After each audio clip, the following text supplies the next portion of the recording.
شروع اللہ کے نام سے جو بڑا مہربان اور نہایت رحم والا ہے۔ کوفے میں امام مسلم بن عقیل علیہ السلام کا والہانہ استقبال۔ سیدنا امام مسلم بن عقیل علیہ السلام اپنے کچھ ساتھیوں اور 2 بیٹوں محمد اور ابراہیم علیہ السلام کو ساتھ لے کر کوفہ روانہ ہوئے۔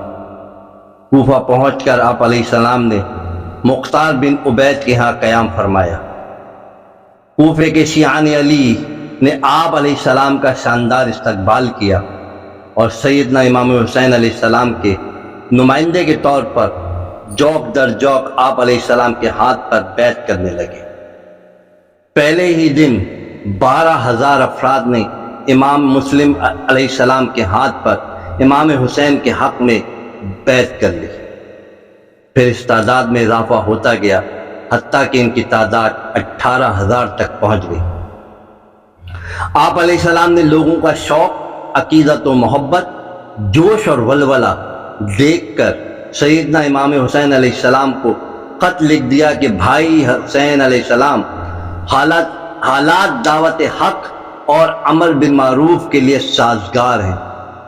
آپ علیہ السلام بلا تامل اور بلا جھجک تشریف لے آئیں۔ البدایہ والنہایہ۔ یزید کو اطلاع۔ اس وقت کوفہ کا گورنر نعمان بن بشیر تھا۔ اس نے سیدنا مسلم بن عقیل علیہ السلام کی راہ میں کوئی رکاوٹ نہ کھڑی کی اور خاموشی سے سب کچھ گوارا کیا۔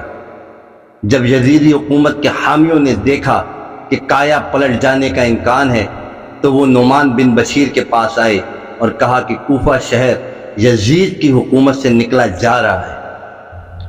امام حسین علیہ السلام کے حق میں لوگ جوک در جوک مسلم بن عقیل علیہ السلام کے ہاتھ پر بیعت کر رہے ہیں اور تو خاموشی سے تماشا دیکھے جا رہا ہے۔ مسلم بن عقیل علیہ السلام کو گرفتار کر اور قتل کر کے ان کا صفایا کر دے تاکہ فتنہ و فساد کا امکان نہ رہے۔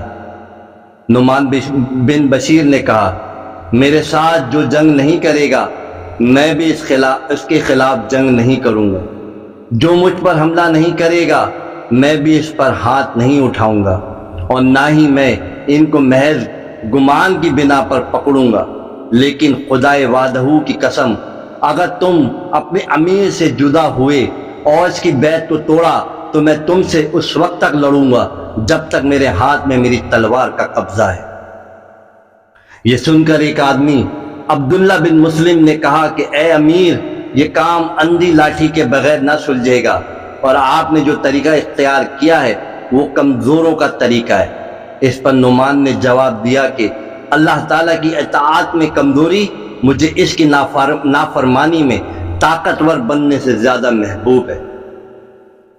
جب یزید کے حامیوں نے دیکھا کہ نعمان بن بشیر امام مسلم علیہ السلام کے خلاف کوئی اقدام کرنے پر تیار نہیں اور ہزاروں کی تعداد میں لوگ ان کی بیعت کرتے جا رہے ہیں تو انہوں نے اپنا ایک وفد یزید کے پاس بھیجا اور کہا کہ نعمان بن بشیر قطعاً تیری حکومت کے مفادات کے تحفظ پر آمادہ نہیں ہے۔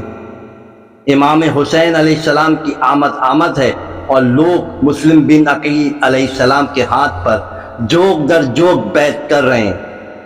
کوفہ اور بصرہ تیرے اقتدار سے نکلے جا رہے ہیں، تو فوراً اس کے لیے کوئی بندوبست کر۔